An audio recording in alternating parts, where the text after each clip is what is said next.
so we're going to get started. We're going to get started soon.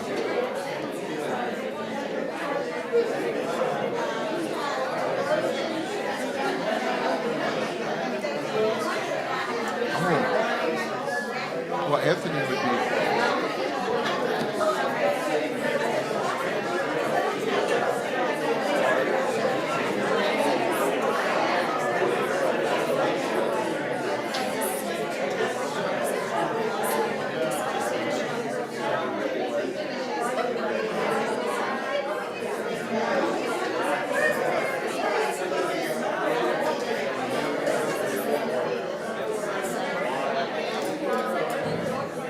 I think so. Do I just start?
After Auschwitz by Yehuda Amichai, translated from the Hebrew by Hannah Block and Hannah Kronfeld. After Auschwitz, no theology. From the chimneys of the Vatican, white smoke rises, a sign that cardinals have chosen themselves a pope. From the crematoria of Auschwitz, black smoke rises, a sign the conclave of gods has not yet chosen the chosen people. After Auschwitz, no theology. The numbers on the forearms of the inmates of extermination are the telephone numbers of God. Numbers that do not answer and now are disconnected, one by one. After Auschwitz, a new theology. The Jews who died in the Shoah have now come to be like their God, who has no likeness of a body and has no body. They have no likeness of a body. They have no body. Our sages teach that the soul of a person is the lamp of God, and the lamp of God is the soul of a person. And so we light 7 candles tonight in defiance of the erasure of human possibility, of lives, of sweet souls. We stand in memory, and we stand by their sides, even though physically they do not exist. We insist they are here. First, I invite Michael Gross to light the first candle.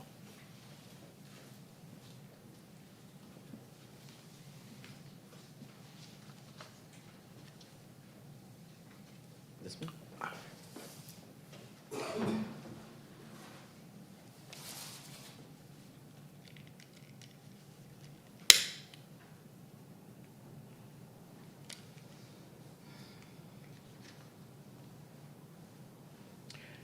Our first candle is for the 6 million Jewish people murdered by the Nazi German regime and its allies and collaborators between 1933 and 1945. More than 2/3 of the Jews of Europe became victims of the Holocaust. Our second candle, lit by Mary Beth Hayes.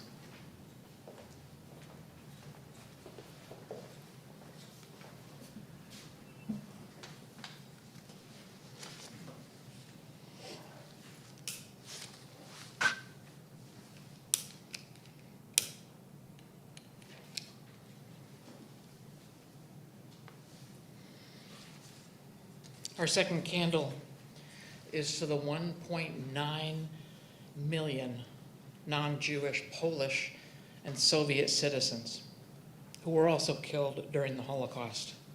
In Polish, this period came to be known as Zagłada, Polish for destruction. Our third candle, lit by Bill Witherspoon and Rainer Rosenberg.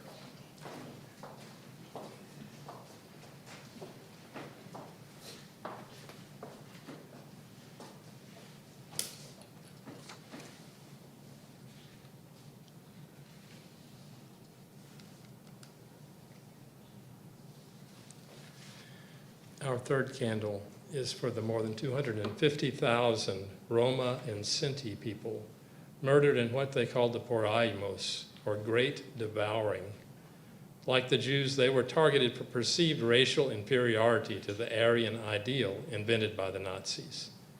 Also targeted for racial reasons were black people living in Germany when the Nazis came to power. They were harassed, imprisoned, sterilized, and murdered. This candle honors their memory as well. Our fourth candle, lit by Kim Goldsmith.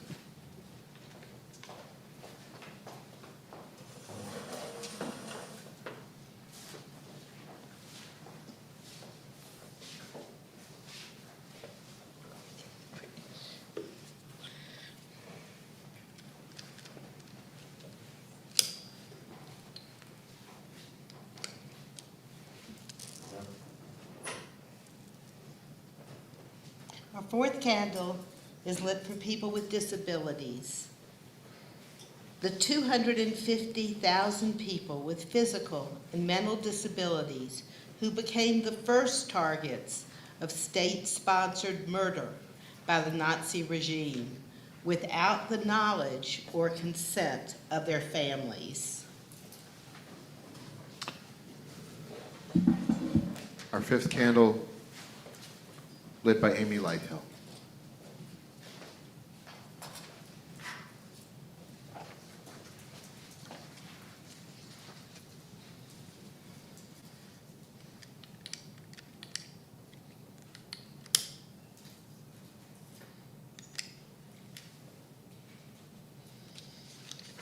Our fifth candle is for the LGBTQ+ victims of the Nazis and their collaborators. By criminalizing homosexuality, the regime justified the persecution and incarceration of members of a thriving gay community in Germany. Categorization as criminals has made the exact number of victims difficult to count, but there were most likely thousands who perished during the Holocaust. Our sixth candle, lit by Marion Myers.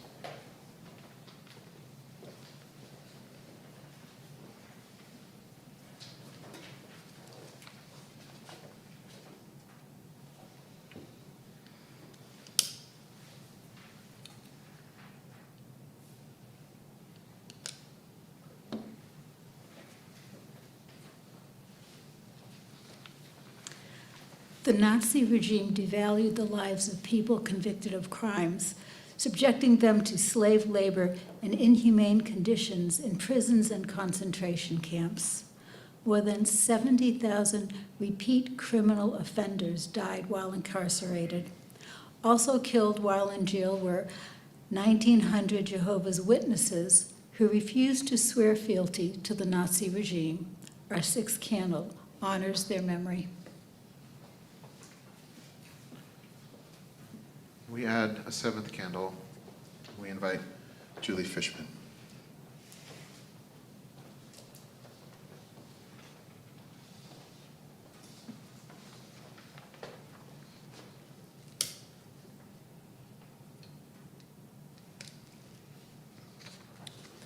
Our final candle is for the children whose lives were cut short by the circumstances of their birth. 1.5 million of the Jewish victims of the Holocaust were children. May our gathering today honor their memory and carry forward the promise of a future where all people are valued and human rights are upheld through our collective commitment.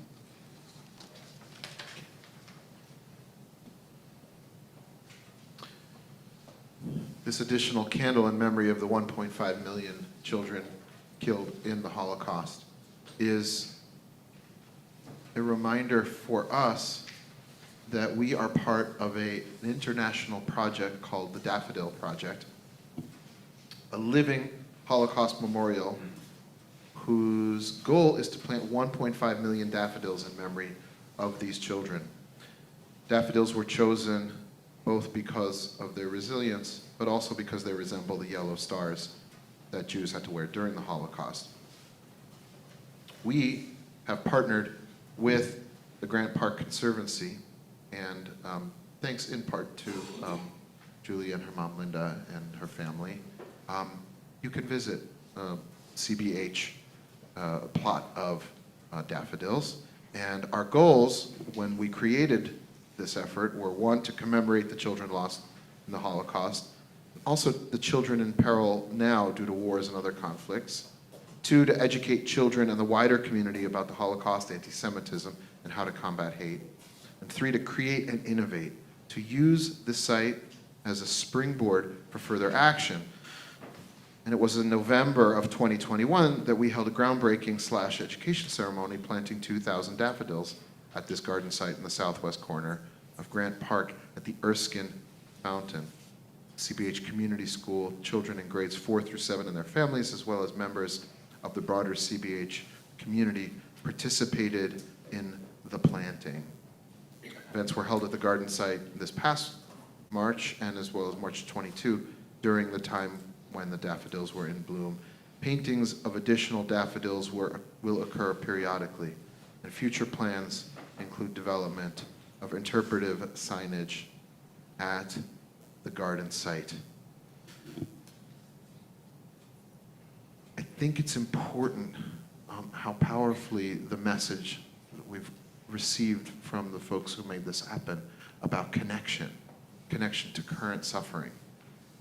There was a piece in the foreword written by Professor Sarah Ellen, I think it was Zaro, and I hope I'm pronouncing that right, that we can say that we teach about the Holocaust to fight hate, but that flattens out what actually happened. The number of collaborators, the number of people who had to be involved, the people who saw trains moving through their towns and who smelled the smell that is unspeakable, and why they did it, why they went along, and why some people found the fortitude, the power to not go along at great personal risk. That kind of conversation is what we need because we live in a world in which there is unspeakable suffering. We don't do anybody any justice, whether it is ourselves or the memories of those who died, if we compare and try to weigh the value of a soul. But Lance Hill is a professor at Tulane. When he taught me about his anti-Holocaust and anti-genocide work, he said that anytime you've got the valuation of one type of person as more valuable than another type of person, you've got the groundwork for this to happen.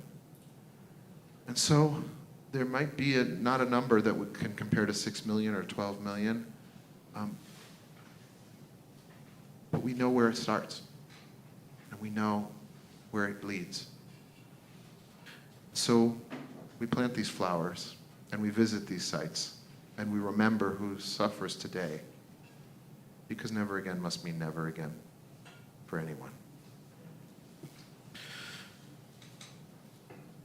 I'm going to invite, speaking of professors, Adina Langer from Kennesaw State, and we are so grateful for the display that you've brought to us, which is incredibly powerful. If folks after the service can find time to take a look at what's there, I'm going to hand it off to you. Thank you very much.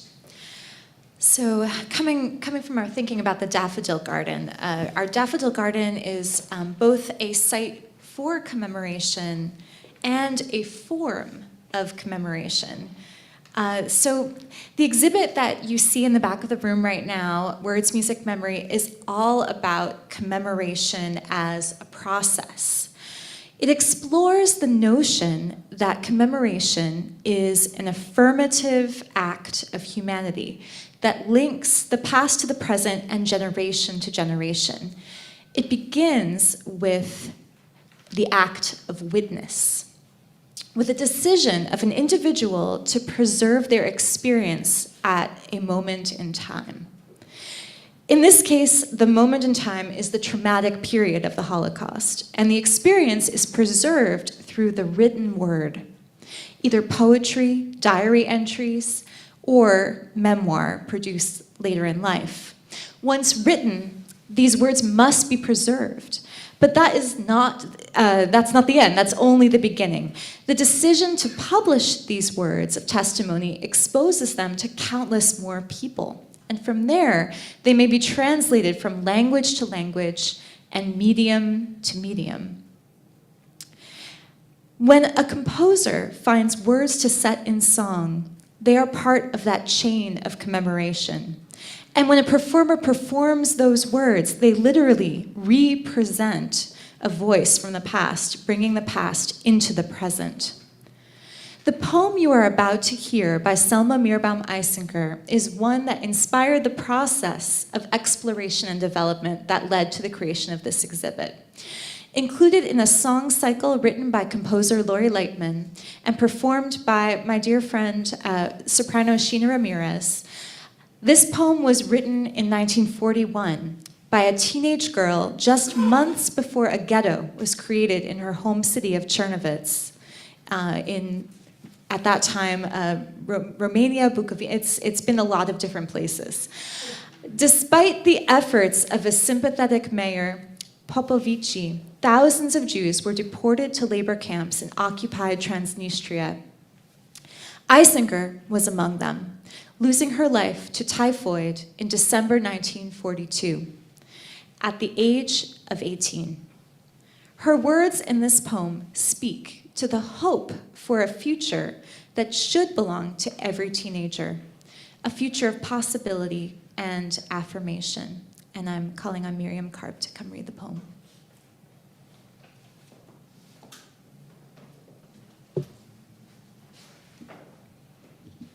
Yes, you are ready. As far as a star I thought I could hold, and yet you are near, just a little dusty, like past time. Yes, you are as big as the shadow of that tree, and yet you are there, just pale as a dream in my lap. Yes.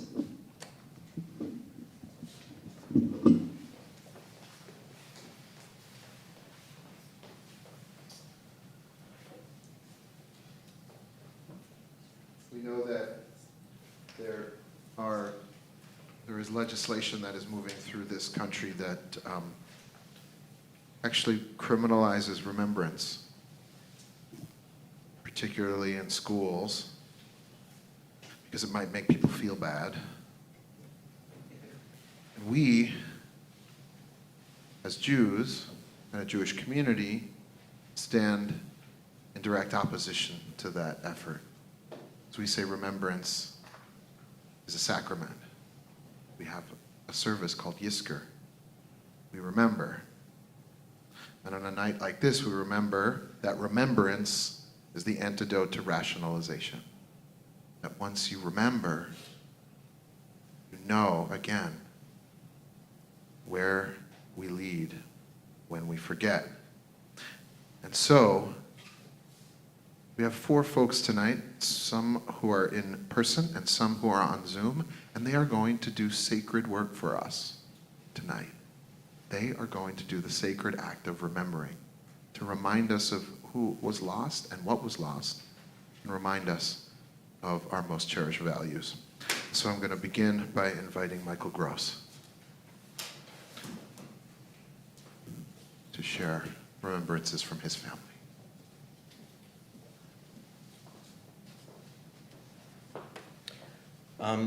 Many of you know me as someone who grew up in this neighborhood. And sitting here, I think what really comes to mind is driving up and down La Vista Road with my father and him sobbing in the car every time he saw somebody walking to shul. It's part of what, well, the Holocaust experience of being a child of a survivor and a family that all went in and all came out, except for my grandparents, has shaped me. And it's one of the driving factors that led us as young men and women to found the synagogue in this neighborhood. And the fact that we're here and able to do this right now is really nothing short of a miracle. I think that it would really make my father very proud to know that Judaism is flourishing here, and that as our humanity has expanded and grown, that we are smart enough to include all of those other people that suffered as much as the Jews. My family my father was one of six brothers and a sister, and the older kids were taken away before the war. And on the last night of Passover, the family was shipped from their village of Polinock outside of Munkachevo to the Munkach ghetto. And for several weeks they were there until they were shipped to Auschwitz. So there have been several things published that my family has done. I'm trying to find my bookmark. But this is a memoir from my Uncle Alex's book called Yankala, a Holocaust survivor's bittersweet memoir. He is still living and well in Miami, and Brian and I had the good fortune to visit with him recently. He is a man who suffered immense tragedy as a child and grew up to constantly search for the good in humanity. So this is an excerpt from his book, and I'll be very brief.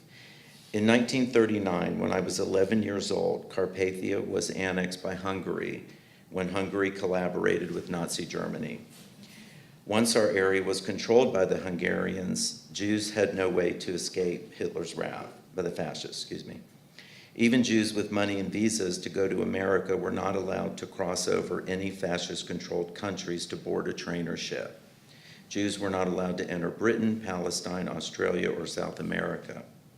The people in our area who were of German origin became affiliated with the Nazi Party, and the young people joined Hitler Youth. The Hitler Youth training area was right next to our home. Many of our Hungarian, German, and Schwabish neighbors changed from being good playmates, friendly neighbors, and caring people into inhumane, hateful killers. Later, many became SS men. I had a German friend, Janci, who lived across the street from us. He and I played soccer together. Soccer was our only sport. We had no soccer ball, so we tied rags with strings, winding them round and round to make a hard but light soccer ball. For goals, we used caps or rocks. Janci and I were so close we were inseparable. One time, he and I were sleeping together on top of a haystack, and I asked him, "How could you join the Hitler Youth? You are my best friend," he said. He said, "I love you, but you are a Jew, and Hitler says the Jews are our misfortune, and we have to dispose of your people, so Germany will become a 1,000-year Reich." That is what he was taught in the Hitler Youth. He became an SS man and the worst Nazi and Jew hater that ever lived. I found out after the war that the Russians captured and hanged him. Soon the Hungarians started shipping Jews of military age to labor camps. One by one, my older brothers, my father, were taken away to labor camps. First Fishy, then Ben, then Bernie.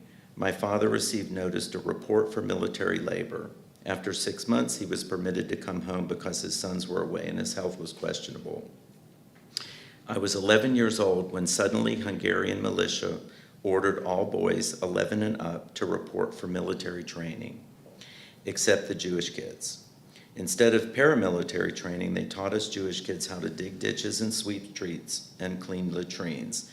They taught the Christian kids to march past us and spit at us, kick us, egg us on, throw stones at us, and it was very humiliating. Many times my brothers and I were attacked. The Gross brothers had a reputation: leave us alone and we will leave you alone. If anyone attacks us, we all made sure they never did it again. Toward the end of 1942, we truly began to fear for our lives. One day I was coming back from Cheder with my brother Sam when we were attacked by 10 or 15 youth. They pushed us into a ditch. We crawled under the mud and managed to get some stones and start bashing them and left them all bleeding. After that, I knew I had to run away from home. In Budapest, I somehow managed to get a job as a plumber's apprentice. Luckily, I was also in a position in the boys' choir at the famous Dochaini synagogue, not because I had a good voice, but because I was able to sing Yiddish. It was so good because they paid us with cookies and milk, which helped sustain me. I lived in Budapest for almost a year, and because I did not have the proper papers to stay, I had to return home. On the last day of Passover, 1944, all the Jews in Polonok were notified to assemble the next morning with whatever possessions they could carry. We did not even have time to put Passover dishes away when the Nazis came to our door early the next morning. The day was cold and bleak. Mother and father tried to stay calm, but we all cried hysterically as the Hungarian gendarme pounded on our door. We did not know what to take, what to hide. We took only money, little jewelry, and what little food and clothing we could carry. The only thing I remember taking for myself was a blanket. My mother made me take it. I had my best suit on. They kept telling us, "We are going to take you away from these local Jew-hating anti-Semites. You will get food, you will get jobs." They ordered us to assemble in the center of the village. We assembled, and they marched us to the Munkach ghetto. I was 15 years old.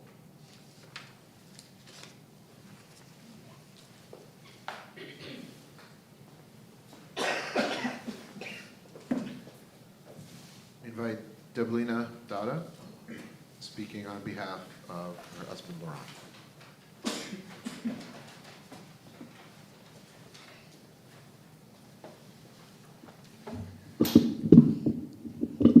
Okay, thank you. Can you guys hear me? Okay, thanks. I'm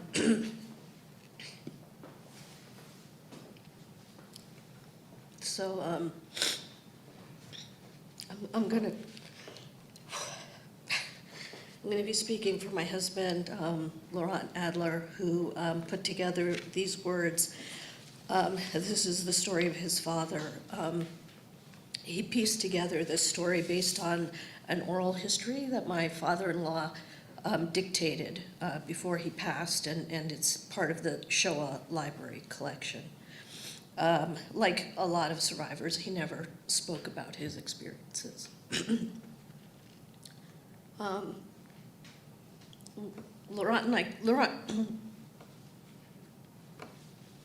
Laurent couldn't come tonight.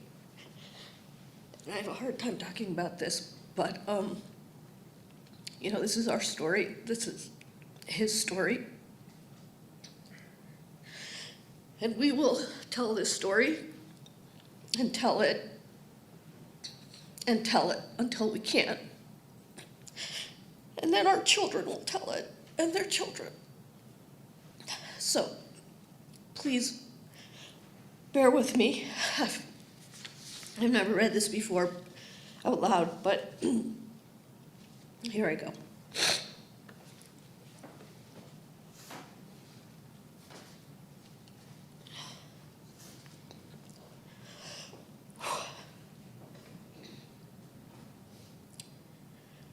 My father, Hans Adler, was born on November 1, 1930, in Berlin, Germany. He survived the Shoah and came to this country after the war. Tonight, as we remember those who suffered and died in that Holocaust, I would like to reflect on the life he lost and how he attempted to reconstruct it once he arrived in the United States. Hans was born in a third-floor apartment in Berlin, where he lived with his parents, Mary and Jacob, and his brother, Gerhard, until deportation in April 1943. As a child, he recalled a degree of comfort, if not wealth. Slowly, that comfort was taken from him. At age 5 or 6, he began seeing brown shirts goose-stepping in the streets, proudly wearing their swastika armbands. Occasionally, he witnessed physical attacks by the brown shirts. Neighborhood kids who were part of the Hitler Youth would harass him and his brother Gerhard when they would go to school. When they went to the local playground, he eventually saw the signs that read, "Jews and dogs not permitted." There wasn't only a sense of fear, but also deprivation. After the Nuremberg laws were passed in 1935, he began to notice a lack of food and clothes. Ration cards limited what they could buy and what times of day they could go to the store. In the winter, many times coal was unavailable to heat their apartment. Some neighbors remained helpful while others inspired fear. A neighbor on the same floor would occasionally bring them food that they could not obtain on their own, but that only occurred while her husband, an SS officer, was deployed for a period of time. By the time of Kristallnacht, in November 1938, fear reigned. Hans saw his father arrested on the 10th of November. Hans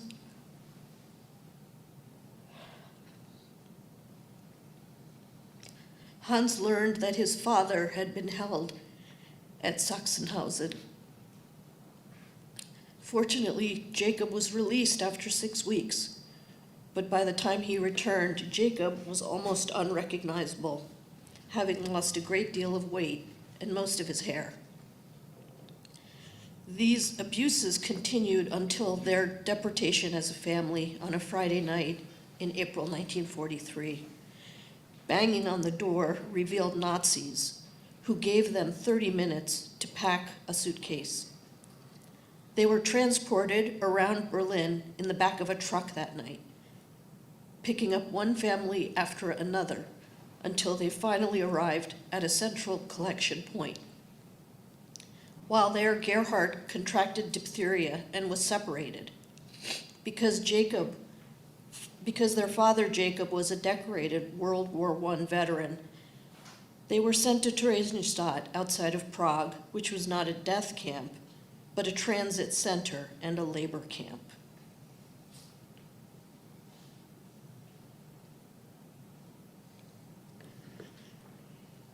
While at Theresienstadt,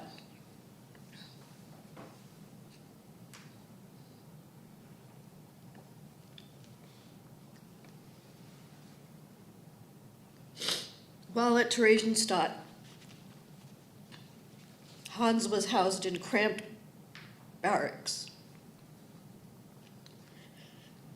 with others his age. Bedbugs, lice, and typhoid were rampant. Food was scarce. There were no bathing facilities. He spent his days working in a carpentry shop. During his time there, he was presented at many selections before both Adolf Eichmann and Camp Commander Rahm. But fortunately, he was never chosen to go to the death camps to the east. His bar mitzvah was celebrated in an attic crawl space where he was made to repeat words that an older Dutch inmate recited.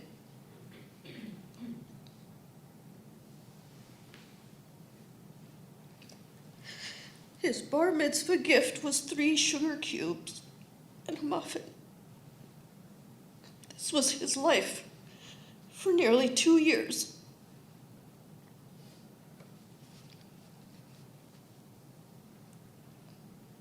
Near the end of May 1945, the Germans suddenly left Theresienstadt, and only the Czech guards were left in command. Several days later, Red Cross trucks arrived and they began distributing food.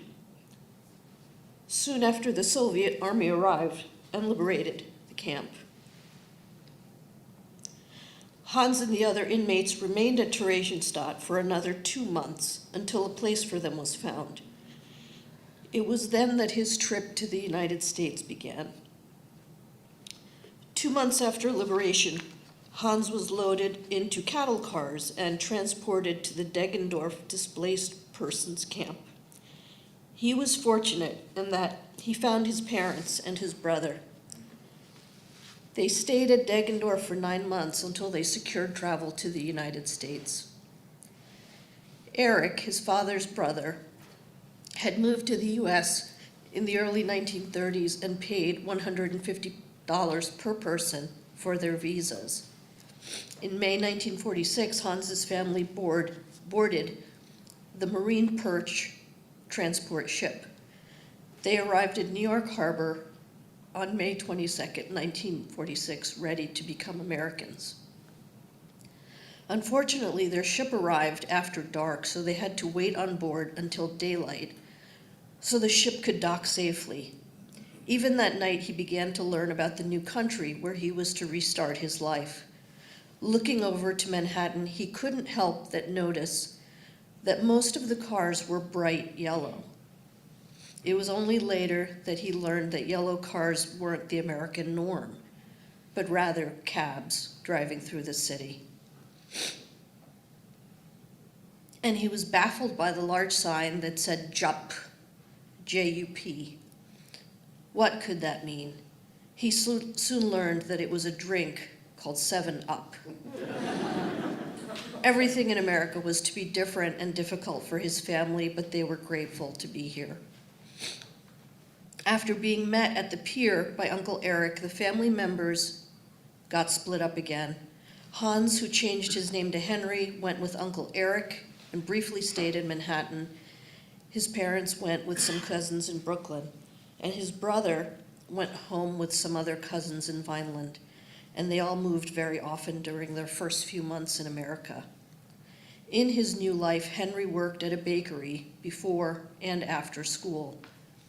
During the day, he was helped by teachers who felt sorry for this new kid who didn't speak the language and who had lived through these horrors they had just learned about. His mother was absent most of the week since she found employment as a live-in maid.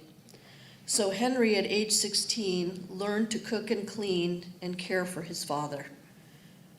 Until his death, my father kept his home as neat as a pin and insisted that nobody's home cooking was as good as his.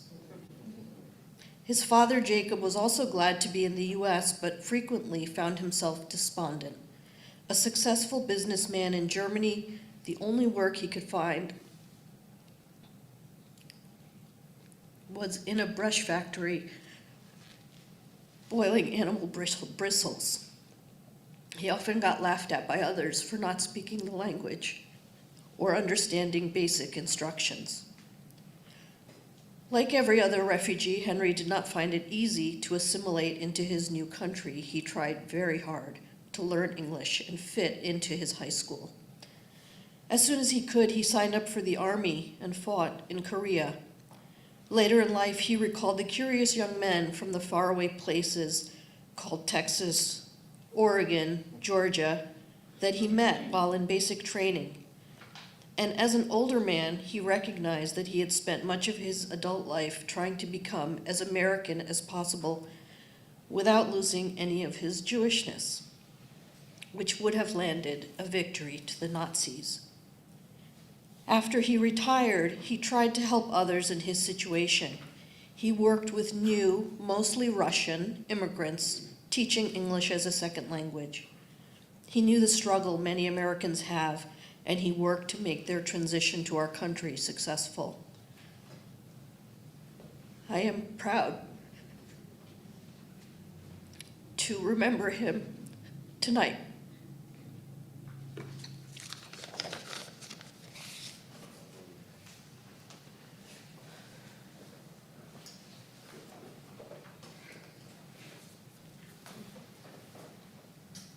Lawrence, sure.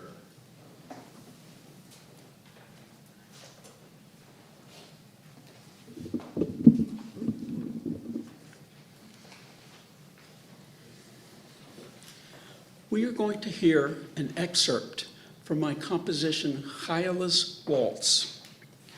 You can hear the entire composition on my recently released album, Fugitive Footsteps, Remembrance Music. Hyala's Waltz features the melody of the song Amame, a mother, by 15-year-old Hyala Poznansky of Vilna, now Vilnius, Lithuania.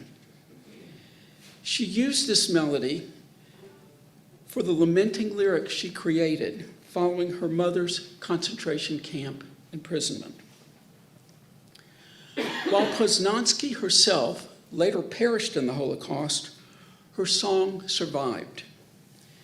Vilna partisan, activist, and songwriter Shmerka Kaczerginski included it in his 1948 collection, Lieder von die Ghettos und Lagern, Songs from the Ghettos and Camps.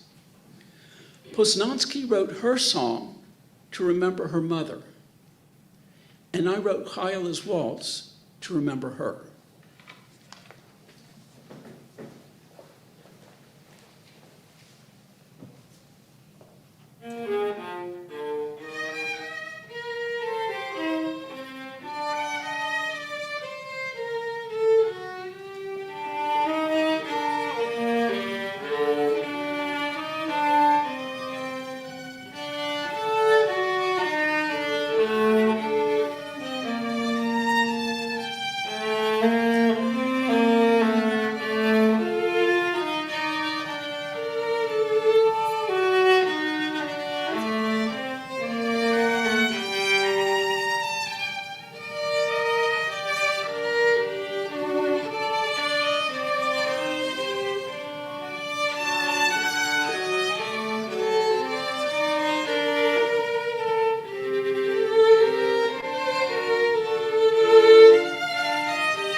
Joining us on Zoom, Abby Fuchsman.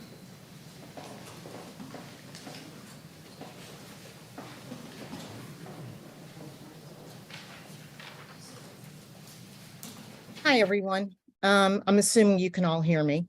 We can hear you. It was a little uncomfortable to talk about the story of what had happened to my parents during the Holocaust over Zoom.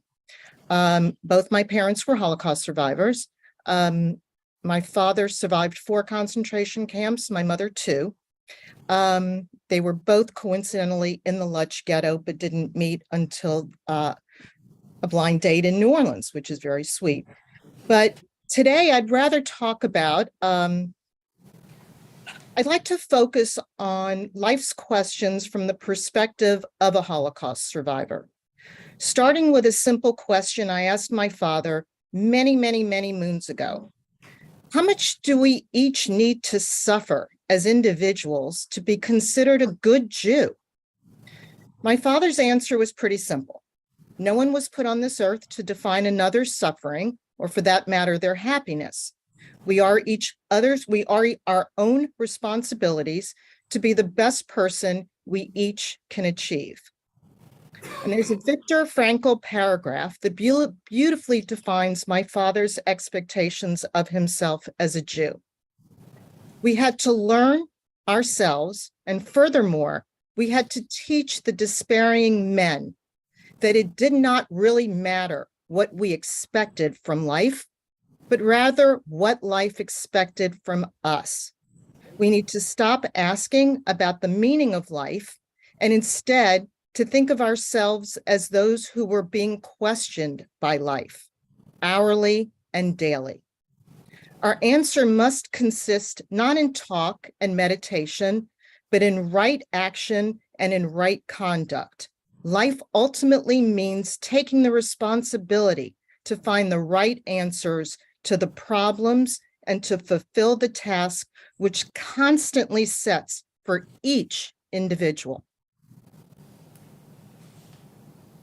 As I got older, we discussed why he loved being so involved in the Jewish community and other community organizations. As a survivor, he had realized that one cannot do the work as a Jew in isolation.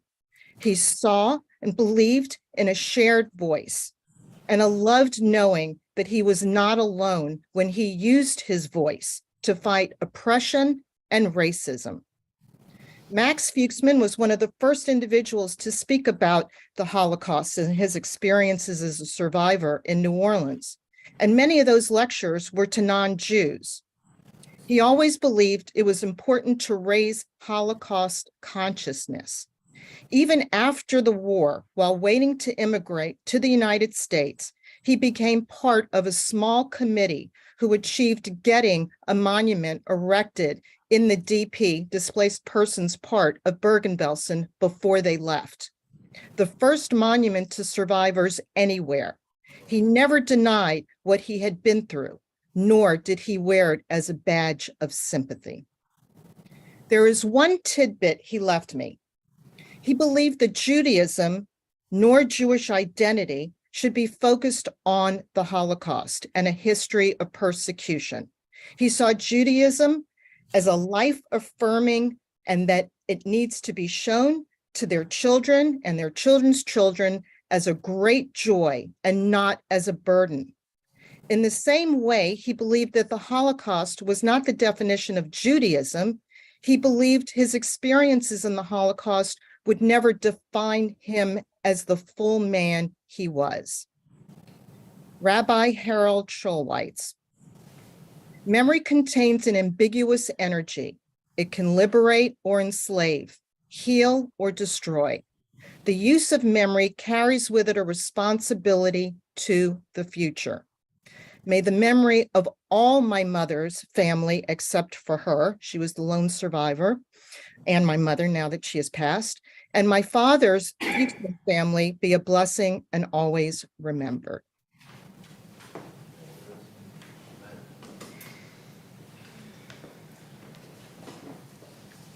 Our final speaker will be Steve Wolf.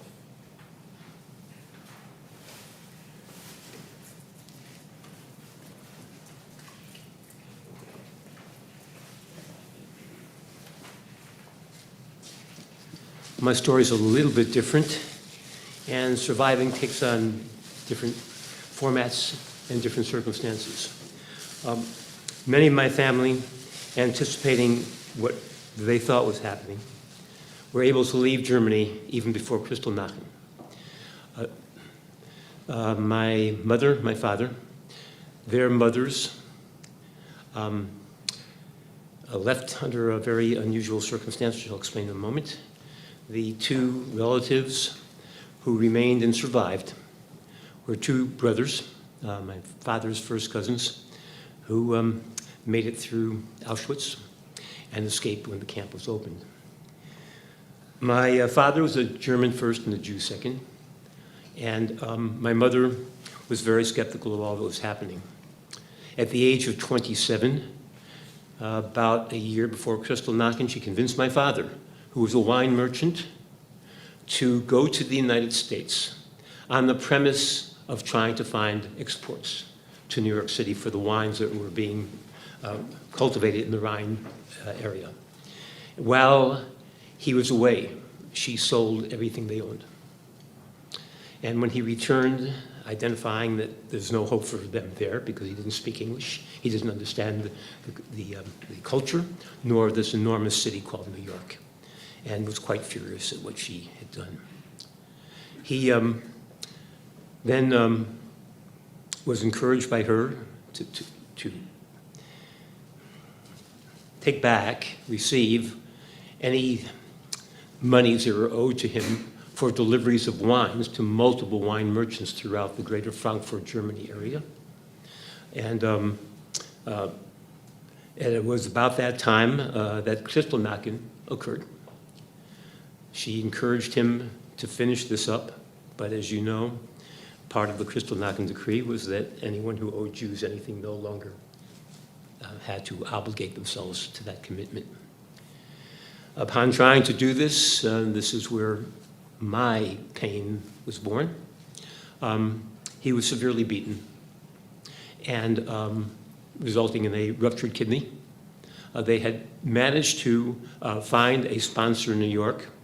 With what little funds they had left, they were able to be transported, him and my mother, by ambulance to Bremen, and then subsequently to New York, and then Chicago, where I was born 5 or 6 years later. The only things they cooked with them was this Kiddush cup that was given to my father for his bar mitzvah in 1918, and his tallis, which was given to him at that time as well. That tallis has been worn 6 times by my father, by me, by each of my sons, and each of my older sons, 2 sons, and kept for future generations.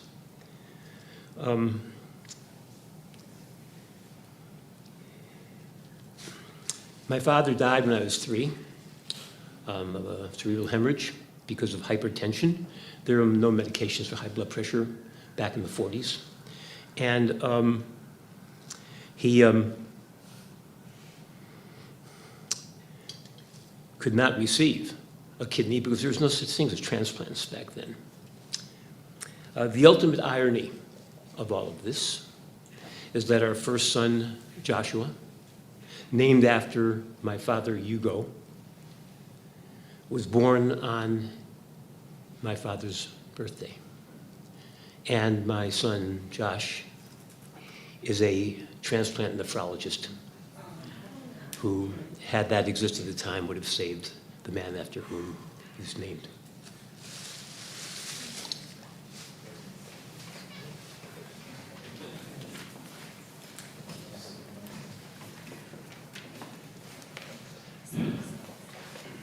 Hannah Senish was a poet, and what we call in Yiddish a starker. I don't know if there's a feminine for starker. She was tough, and she she escaped the Nazi death machine and could have kept going and went back and tried to save others, and parachuted behind enemy lines during the Shoah, during the Holocaust, to try and save others. And she was captured, and she was killed.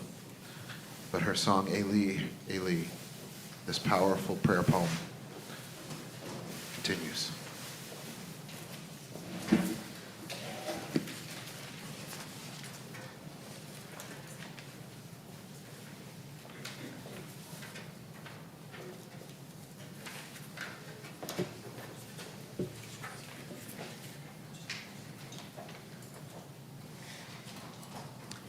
If anyone needs the words, I'm going to leave some right here.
We invited Dina Langer back up to introduce a reading by Nellie Sachs.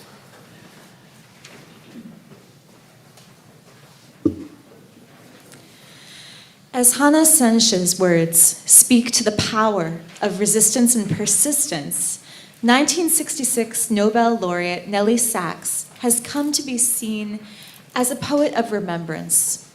Born in Germany in 1891, Sachs fled with her mother to Sweden in 1940. Together, they survived the war in a tiny apartment in Stockholm. After her mother's death in 1950, Sachs channeled into poetry her grief, reflecting both on the personal loss that she felt and the tragic losses suffered by the Jewish people. Her poems also convey the complexity of survival, discomfort in displacement, and the challenges experienced by refugees everywhere.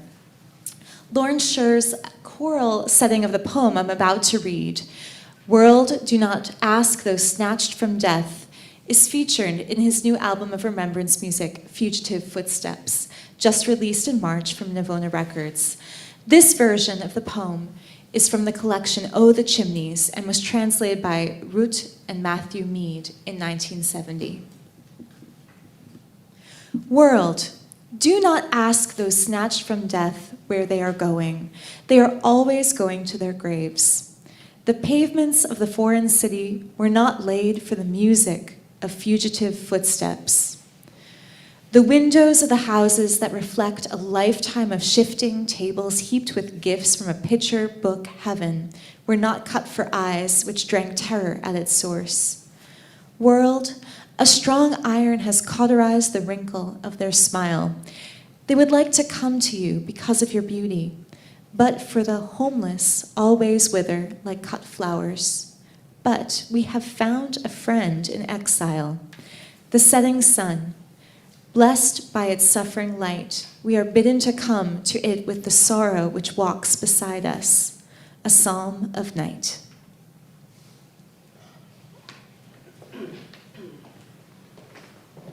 We rise in body or spirit for El Malay Rachamim, our memorial prayer.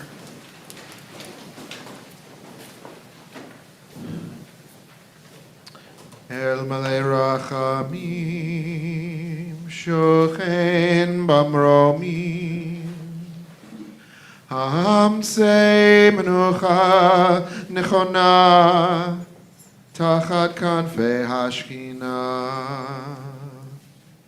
B'malot kidoshim utorim kezohar harakia masirim et nishmot kol ele shemasru et nafsham al kiddush Hashem v'shenehargu b'shoah. Ana bal harachamim, tasdirim batzel kanafecha leolamim. Utzror bitzror achayim, et nishmotam. Adonai unachalatam, v'yanuchu b'shalom. Al mishkavam v'nomar Amen.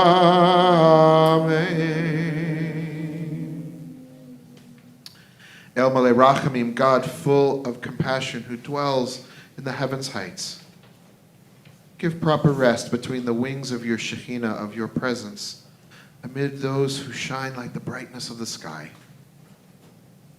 illuminating like those bright skies the souls of those who have given up their lives in affirmation of your holy name, and all those destroyed in the Shoah. May you, who are the source of mercy, shelter them beneath your wings eternally and bind their souls in the bonds of eternal life, that they may always rest in their resting place in peace. And together we say, Amen. You may be seated.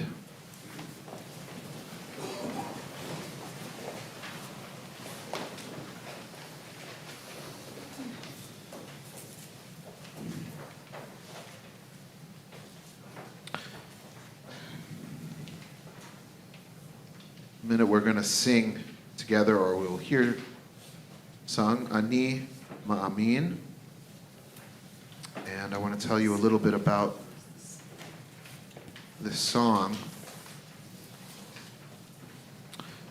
and about a man named Azriel David Fastag, a Mojitzer Chassid known for his beautiful voice, a chazan and a composer of Hasidic tunes before World War II. Although the Mojitzer Rebbe had managed to escape Poland before the Holocaust, arriving in New York in 1940, Azriel David Fastag was not so lucky. In 1942, he was put on a train to Treblinka, along with hundreds of other Jews. And while on that train, he composed a melody for the words of the 12th principle of faith, Ani Ma'amin. Ani Ma'amin be'emunah shlema v'viat HaMashiach.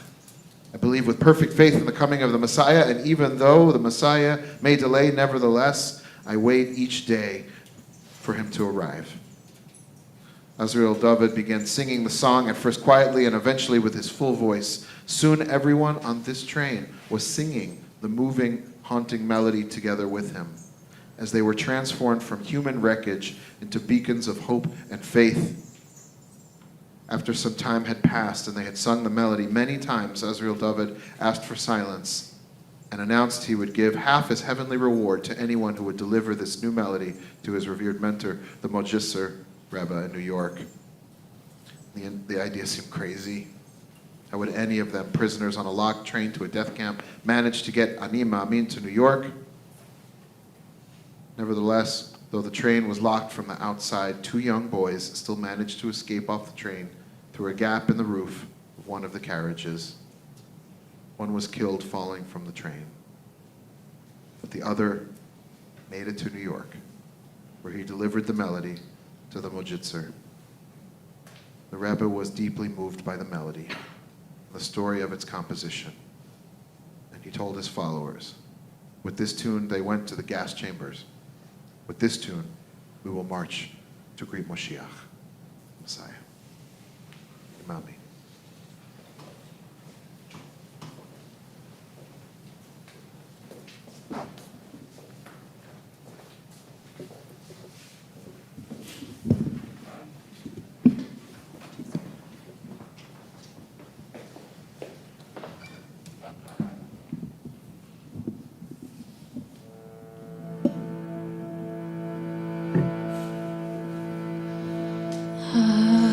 אני מאמין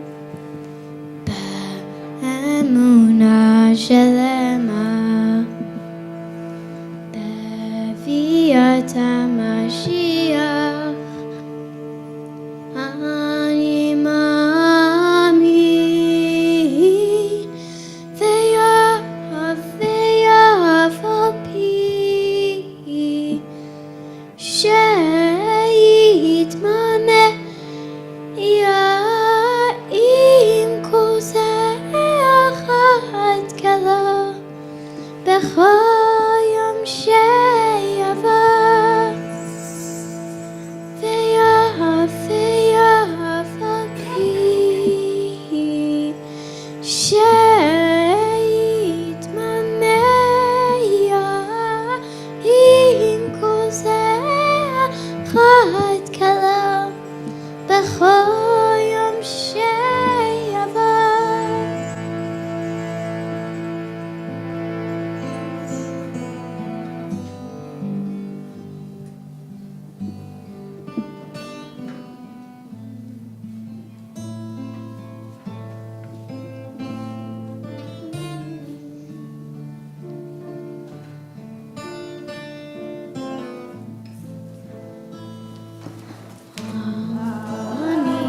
אני מאמין באמונה שלמה בביאת המשיח. אני מאמין,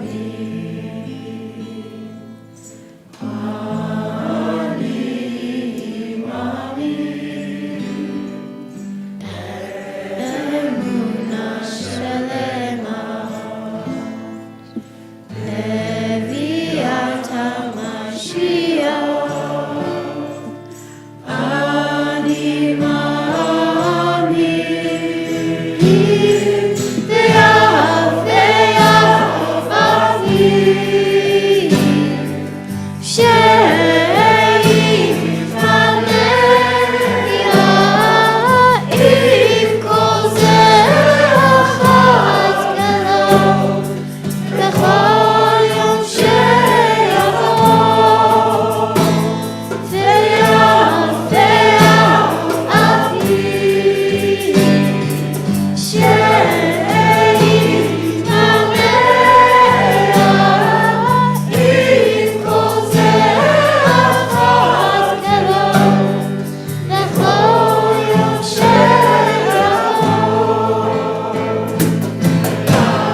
So we're getting close to the end of our commemoration, our observance tonight.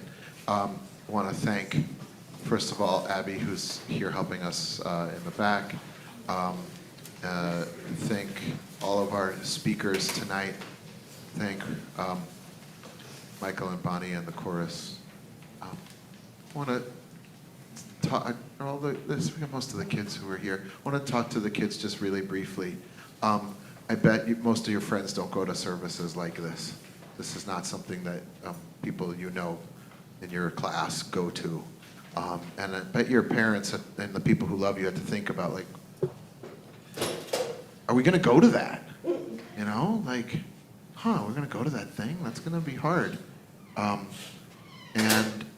haven't talked to them about it, but my guess is a couple reasons. Is one, they want you to know the truth about some of the really bad stuff that's happened in history. And you should know that telling the truth when somebody is hurting somebody else is always the right thing to do. So we're really glad you're here. The other thing, I think they probably had to think about it, like, oh, will they have nightmares? Will they be scared? I hope from all the stories that you heard, I hope that that's not the big thing you take away is being scared. I hope you hear that we have amazing people in our community and amazing people in our history. And they're really strong, and they keep going even though things have not always been easy. And we make beautiful music, and we bring joy even out of sadness. And that's really awesome to be a Jew and to be a part of a community that can do that and to stand up for what's right and still bring joy and sweetness out of something that's so hard. So even if you didn't get everything that was happening tonight, I'm really glad you were here. And if you have questions, you can always ask me and, of course, the grown-ups that are here. I want us to remember first people in your world and your community, folks who are here, who were survivors. And if you'd like to stand up and say those names out loud, anyone who is a survivor in your family or in your community.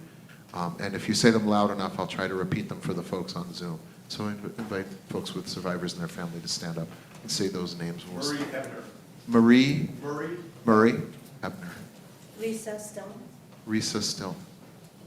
Henry Adler and Marie Rose Adler. Henry Adler, Murray Rose Adler. Ben Gross, Ethan Hugo Gross. Ben Gross, Edwin. Etta and Hugo. Etta and Hugo Gross. Samuel Bay, Walter Boninger, and Augie Roche. Say them one more time, I'm sorry, a little more slowly. Samuela Bay, Samuela Bay, Walter Boninger, Walter Boninger, and Aggie Roche. Aggie Roche. Thank you. Israel Fish. Israel Fish. And Regina Fish. Regina Fish. Zelda Liebling, Joe Liebling. Zelda Liebling, Joe Liebling. And Mrs. Yuzerski, my olive grade teacher. Mrs. Yuzerski, your olive bank teacher. Yeah. Oh. Sam Arbizer and Paula Arbizer. Sam Arbizer and Paula Arbizer. Ludwig Gute and Edith Bacharach. Ludwig Gute and Edith Bacharach. Thank you. And folks on Zoom, if you'd unmute yourself and say those names. Janusz Petkiewicz, my uncle in Poland. Felicia Fuchsman, which was my mother. I think I had said this earlier, she was the only one in her entire family that survived. You'll hear a much greater and longer detail of her story at another time. And Max Fuchsman, which was my father. And he also survived with his brother the entire Holocaust. And his other siblings had escaped through the force in Russia and made it to Israel. So one passed away when they arrived there. So he had two relatives, a brother and a sister in Israel after the war. Thanks, Abby. Other names of survivors from Zoom. Rabbi, one over here. Oh, I'm sorry. Sorry, I stood up late. That's okay. Rivka Picker. Rivka Picker. And Benjamin Picker, my grandparents. Benjamin Picker, your grandparents.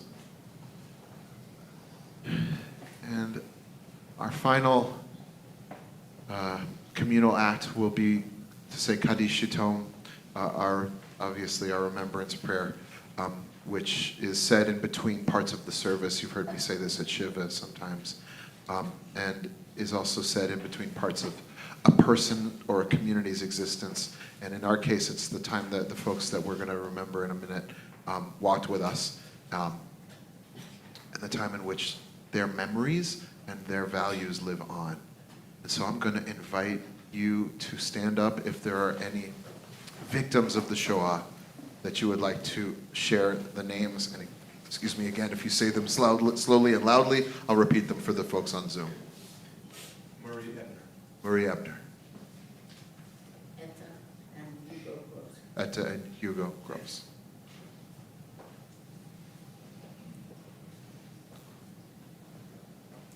Anyone on Zoom?